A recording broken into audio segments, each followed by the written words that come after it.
Hello friends, আমি তোমাদের প্রিয় মেকআপ আর্টিস্ট শিপ্রা নিয়ে চলে আসলাম নতুন একটা ভিডিও। আশা করি তোমরা সকলে ভালো আছো, আমিও ভালো আছি।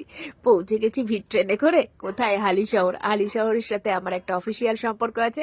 আজকে কিন্তু অন্যরকম ভাবে হালিশহরে সেই নান্না হসপিটালের পাশ দিয়ে যাচ্ছি। একটা অন্যরকম অনুভূতি হচ্ছিল।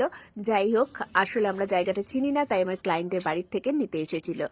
আর পৌঁছে গেছি, খুব মিষ্টি ছিল ক্লায়েন্ট। ও কোনোদিন লেন্স পরেনি, তাই জন্য ভাইকে বললাম আগে তুই লেন্সটা পরিয়ে দে, কারণ ওটা অ্যাডজাস্ট করতে একটু টাইম লাগে। আর তারপর খুব যত্ন সহকারে আমি স্কিন প্রিপারেশন করলাম, কারণ স্কিন প্রিপারেশনের ওপরেই ডিপেন্ড করে মেকআপটা। বাড়ির ভিড় যদি ভালো না হয়, বাড়ি কি ভালো হয়, সেইটা মাথায় রেখেই আমি কাজ করি। আর তোমরা যারা মেকআপ শিখে বসে আছো, প্লিজ প্লিজ তোমরা কাজ করো। দেখো, প্রচুর মেকআপ আর্টিস্ট, এই কথাটা মাথা থেকে বের করে দাও। হতেই পারে ঘরে ঘরে মেকআপ আর্টিস্ট, কিন্তু তোমার কাজ যদি ভালো হয় তোমাকে দূর দূর থেকেও ডাকবে।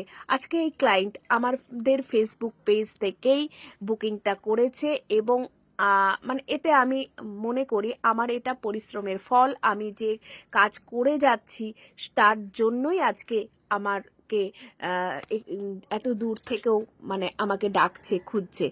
তাই তোমাদেরও বলি, প্লিজ কাজ করো। আর এই প্রফেশনটা অনেক অনেক ভালো প্রফেশন। এটা একটা স্বাধীনতা আছে, সম্মান আছে, সব কিছু আছে, মানিটাও আছে।